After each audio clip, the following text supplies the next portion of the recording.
Hello, everyone. Oh, it's very loud. I think I'll get started. I don't think there's going to be a moderator, so it's my first day to the conference, so am I just supposed to start? Oh, yeah. Cool. I'm very happy to be here. First time in Greece, first time in Athens, first time in Devoxx Greece, and speaking also on a tech conference on a Saturday. I don't know if it's that usual, but it's the first time for me. And I'm going to be talking about APIs and events today. And to get started, just by show of hands, who would describe themselves as API first in the room? Okay, and how about event first? Okay, so it's more API than event. I'm an API fan myself, so that's good. But I've heard a lot of debates about this topic, and some fiery ones between CTOs and CIOs. Usually it goes like this. API fans will usually say that events fans tend to overcomplicate things, that the architecture usually don't need events to work, and that is basically they brag about their architecture. And on the other hand, event fans tend to think that people building architecture just around APIs have coupled architectures that don't scale well and that they're not in the future. So I've seen a lot of debates along these lines, and what I'm going to do today, at least try to achieve, is to make them love each other again and to bring some sense of unification, hence the little wedding rings I had in the first slide. So to introduce myself very quickly, I'm Woody. I'm the CTO and co-founder of the fintech branch of Theodo, which is a French company of around 750 people. And we're a tech consultancy, so we build web, mobile, data, cloud apps. And I'm especially focused on fintech. And I also happen to be a big API fan. I've done a lot of conferences at API Days, France API as well. But in the fintech space, the vision that we hold is that financial services of the future need to be both secure and real-time. And I realized that APIs were probably not enough to do this in some cases, which forced me to kind of get into the event space and see where we can use event versus API and what would be the good balance between the two. So that's why I started to study this topic for a few years now, and I'm going to try to give you what I've learned about these two topics. So in the talk today, I'll be giving you a quick intro to both give you the benefits and different use cases of picking APIs versus events. I'll then tell you about the trade-offs I've seen, especially in projects we've had, what are the hurdles that you face when you try to implement these kind of strategies. And I'm going to try to share what I've called the secret sauce, which is what we've discovered works well if you want to balance both approaches in modern architectures. So to get started with the benefits and use cases, so if we start with APIs, APIs are very useful when you have obviously one-to-one synchronous communication, which is very often the case in normal applications where you have a customer waiting for some information, for instance, and you want a service to call another, and an API works well for this. It's also very easy to monitor usually because when something doesn't work, you get to know about it very fast because the client gets an error because it's synchronous. So you get a phone call immediately from the client, and we'll see later when we talk about events that it's not always the case, and you can have silent errors, which you'll have trouble finding. And finally, because APIs are in a long series of evolution of SOA, microservices, there's been a lot of tooling available in the API space, and in my opinion, more than in the event space at the moment. So obviously you have OpenAPI, which provides contracts and a lot of tools around OpenAPI that allows you to visualize API contracts. You have a lot of tools that provide developer portals, both for publishing and subscribing to APIs, and I found that it's less the case than for events, whilst also some tools are starting to provide a capability for both. And on the client side, you have a client generator that allow you not only to generate the OpenAPI contract, but also to generate the clients in various technologies and languages, and some libraries that allow you to build resiliency into the architecture, because one of the difficulties with APIs is that sometimes they don't work, they don't scale, and you need to plan for the unexpected. And for instance, in the Java ecosystem, Resilience4j is a pretty popular choice to implement stuff like retry, circuit breakers, and patterns like these. So you get a few good benefits of APIs. They're simple, easy to monitor, and there's a lot of tools available for the tech teams. And because of this, I've seen that most tech teams are more used to building API-driven architecture. It's easier for them, while event is more of a new thing. If we talk about events, they have also their own benefits and use cases. One of them is that they're very good when you have one-to-many async communication. So you have one service which is the producer, and the producer is going to push messages in a topic or a queue, and then you can have several consumer components that are going to grab those messages at their own pace and get those.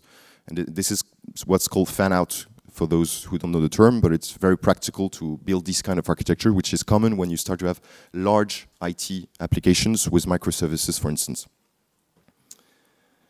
Because of this, they also are good to have scalable architectures, because when, for instance, you have the queue, which is getting a lot of messages, you can just grab the messages as you go, and depending on the resource you may have, it may take more or less time, but you can just add more consumers to accelerate the pace at which you're going to grab the messages. And this makes it scalable, while API-based architecture can scale, but sometimes it will take time. For instance, if you use Kubernetes, you need to have pods ramp up fast enough so that you don't get errors for your clients. So this is more scalable. And the last benefits I listed, although for me it's kind of a misconception that events provide fully decoupled architecture. I think it's more like loosely coupled. It's true that you don't have the same coupling that you have with APIs, because when you use APIs, you have one service which is directly calling another service, while in the case of events, you have a middleman, and in a way, you could have the producer and the consumer evolve at a different pace. Although we'll see it's one of the challenges when we build events based architectures. So you have less coupling. But obviously, as with everything in life, there are no free meals. There are some trade-offs to both approach, and I'm going to describe those now. So for APIs, usually one of the big issue I've seen with API-driven organization is that at some point the number of APIs becomes a vanity metric. So this is actually something I've heard from a bank CIO who told me he was very proud that they had 10,000 APIs in their information system. I didn't want to put his face, so I put Patrick Bateman instead, because the look was pretty much similar. And basically, what was interesting is that we were working with this bank, and I had access to the API catalog. And when I search for a risk service, because risk management is a very common service that you have in ITs. This is not the real catalog, obviously. I've reproduced it. I saw maybe hundreds of different risk services. I had no idea which one was supposed to be used. It was pretty clear that these was just services that were published by feature teams that needed to build a risk service for their own products, and they had no long-term vision for what the service needed to be. So you have no idea which one to pick. The documentation is terrible. So this was clearly a sign that number of APIs had become a vanity metric, and that basically there was no reuse possible in the IT. The second bad smell, to take Martin Fowler's words, that I notice is what I call API chains. So this is something you might have seen when you do microservice architecture. You sometimes end up having something like that. You just want to grab a burst date, and you end up having a chain of 5 to 10 different microservices that need to be called to get this simple information. And obviously one of the trade-offs is that it introduces a lot of latency, because each of those arrows is a network call, and so you end up having terrible performance in your app because you have a lot of services that communicate synchronously using APIs. So that's a big problem I've seen, especially with organizations who also have as a vanity metric the number of microservices, which is kind of linked. And finally, I didn't find a proper name for this one, so I use a very generic term, but you might have seen this one as well.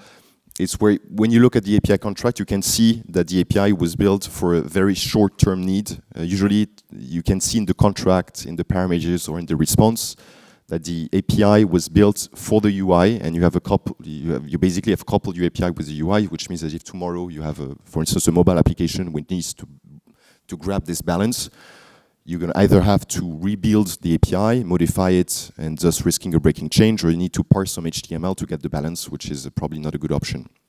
And so I've seen a lot of this issue of, and I think it's caused by the fact that a lot of the trend around API has been surfing around the rise of single-page applications, and basically developers are forced to create APIs to have their React or Angular app grab data, but usually they do it in a way that is that makes a very strong coupling between the UI and the backend. If we now talk about events, so events, one of the big trade-offs I've seen, and this was kind of similar with DevOps in the beginning and microservices, is that you try to apply these patterns when you don't have enough maturity in your practices, especially around observability, handling errors. So for instance, if you have one-to-many communication, and you have 3 different servers that need to basically process a message, what happens if one of them fails to process the message? You might get some inconsistencies in the state of your application, and it's not an easy problem to fix because you need to figure out, do you want to roll back what the other components did with processing the message? You need to look at, usually you have dead letter queues where messages that fail to be processed are pushed. So you need to build a lot of processes, tools around observability if you want to make events work. And very often I've seen organizations try to do it without having this maturity, which ends up basically being a nightmare. So that's one of the first big trade-offs I've seen.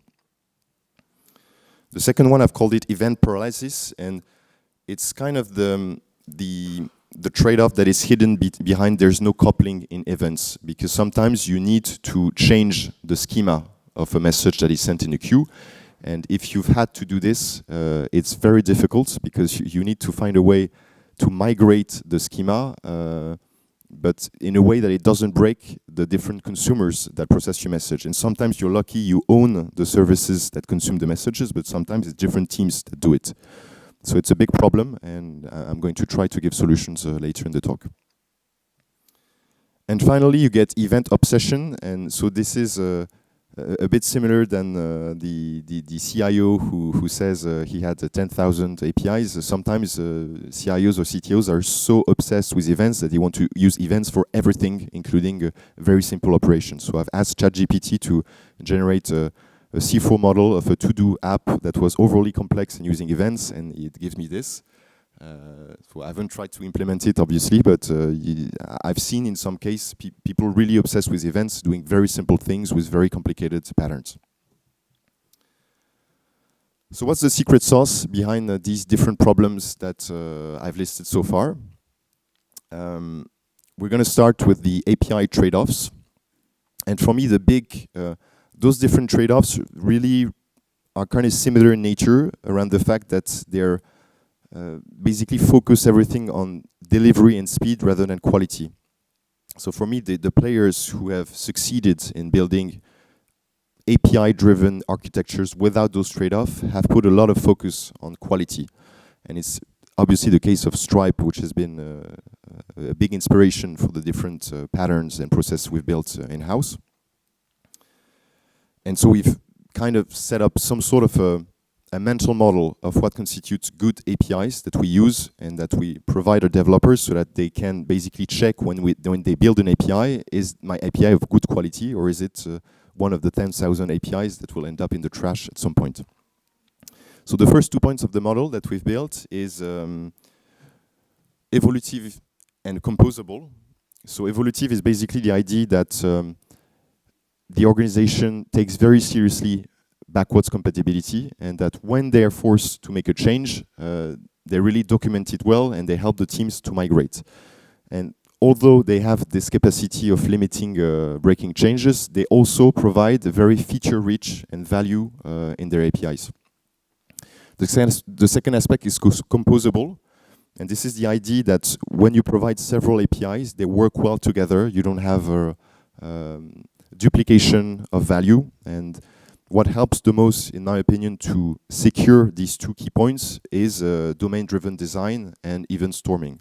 We've seen a very, very big increase in quality of the APIs when you look at projects that have done rituals from domain-driven design, such as event stormings, from those who haven't done so, because you can discover the domain, you can discover events, you can discover aggregates, you can discover your bounded context, and you can then deduce the different APIs that you need to create from these domains, rather than having APIs created by the short-term needs of a user story or something like that. So this is something that is, for me, key if you want to master those 2 key points. Then you have a third key point, which is simplicity. And so we've derived some sort of a checklist for developers, which is, again, derived a lot from actually a Stripe conference I saw in 2019. And I don't know if we've improved it, but we've iterated on it based on the different projects we've seen. So you've got fields in English. I've just put Greek to make you feel good, but but no, it's in English, just to clarify, it was a joke. No acronyms, having consistent date formats. When you have different amounts, for instance, amounts or numbers, you need to provide the units. This is not always done. When you have an endpoint, which is a post or patch or a put, you need to reflect the data mutation in the response you provide.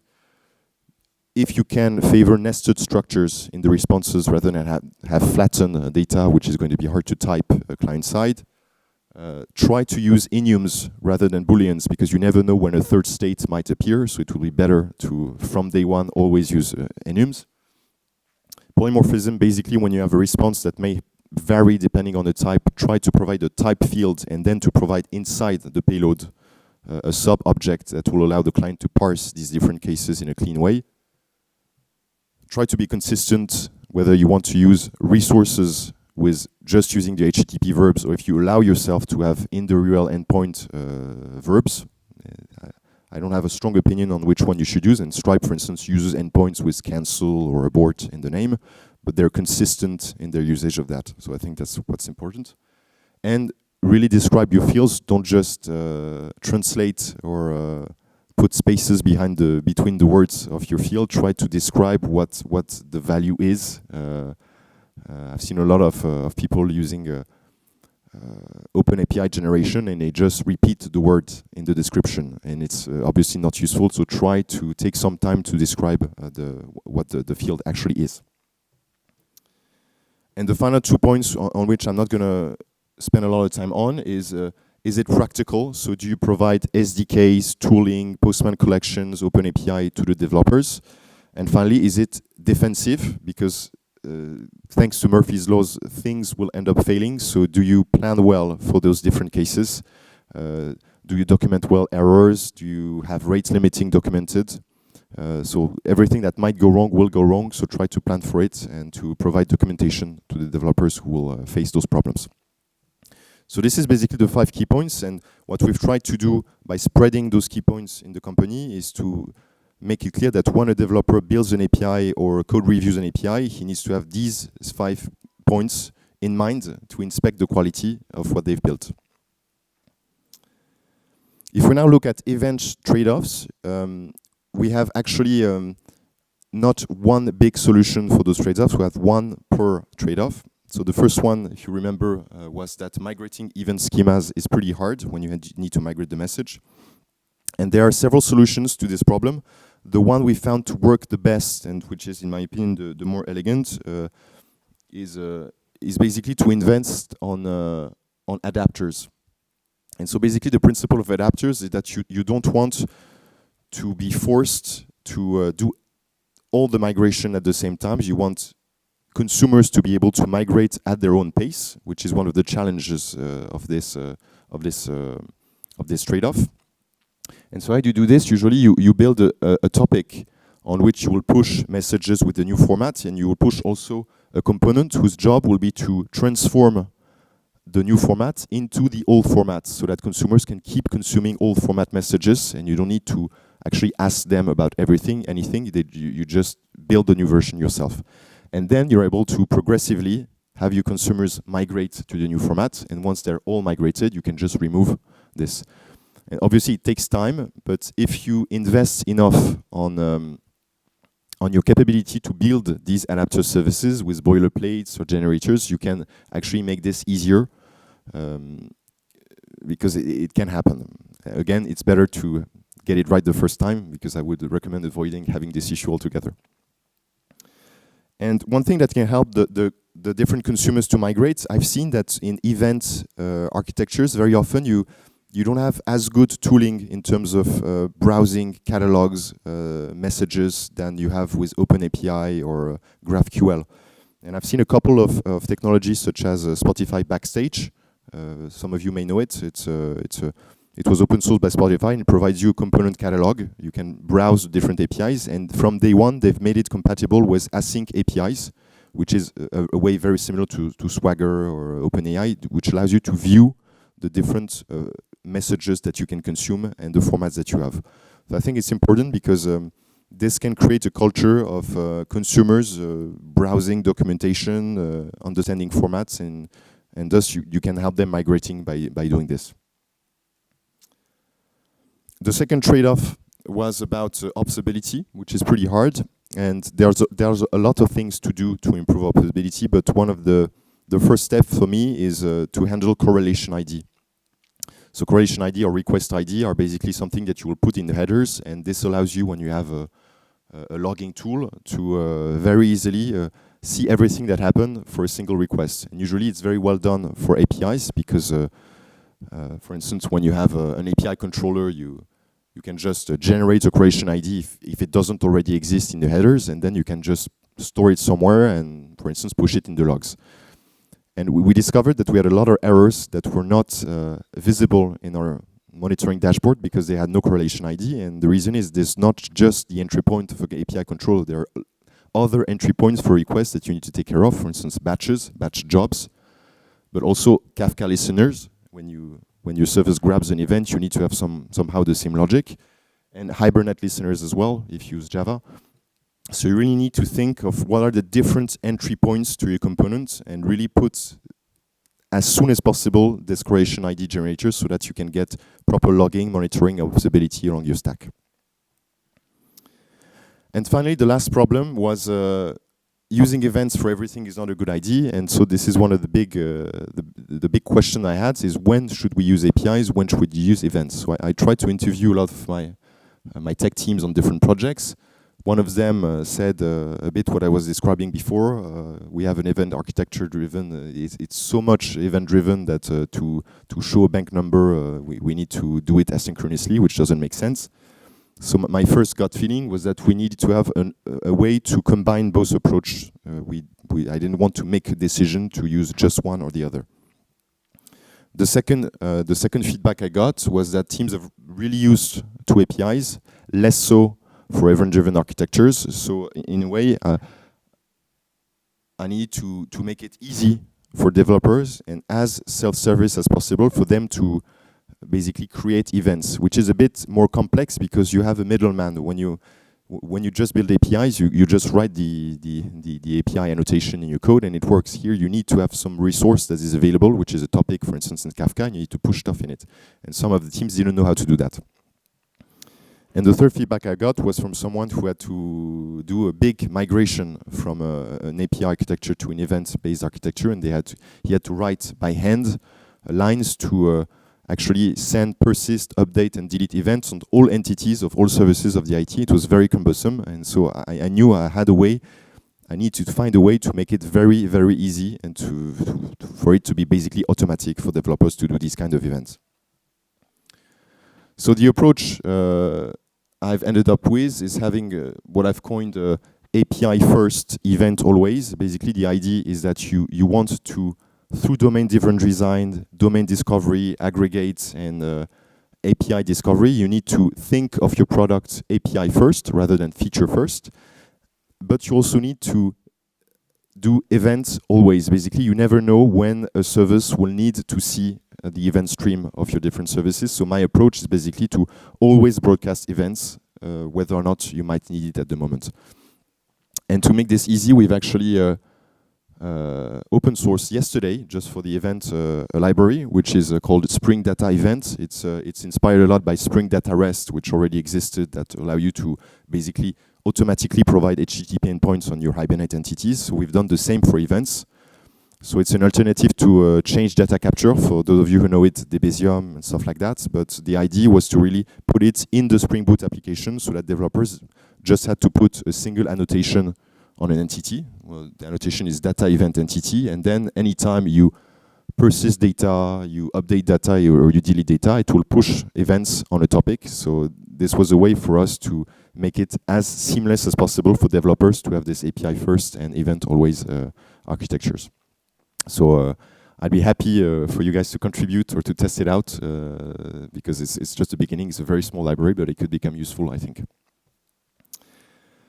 So the key takeaways: focus on quality. I think it could be a takeaway for any tech talk, but I think it's very important, especially for API-driven architectures, where I think it's been really forgotten. The second key point is to really invest in the tech asset. If you want to do event-driven, you can't just start doing it by snapping your fingers. You need to invest in your people and in your tech assets, especially for observability and data migration. And finally, I think the approach API first, event always has worked well on my end, so I'd suggest you try it and see how it goes. Thank you very much.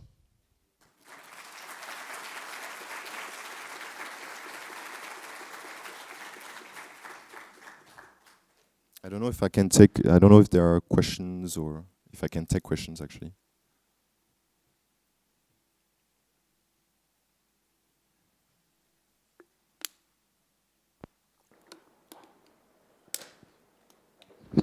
Hi.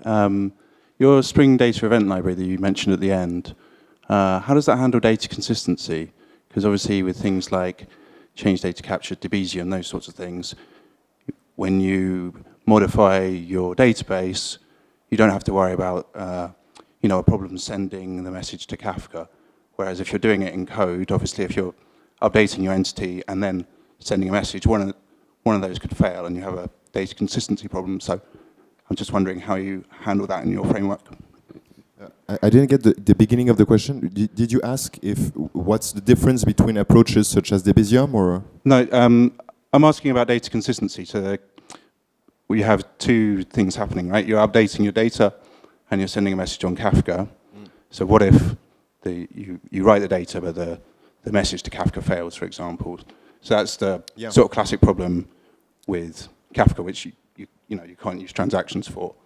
To be 100% honest, we haven't handled these cases. We've just we basically built that for a project where we had this issue of being able to. There was a lot of people who had to implement this by hand, so we had to deal with this in our projects. We made a very simple open source version that just pushes events, but we'll need, I think, to handle these basically edge cases of what can happen if the system scales, which is bound to happen, because if you need to use events, it's probably that you need some sort of scalability. So it's something we'll need to take care of, I think. Okay, thanks.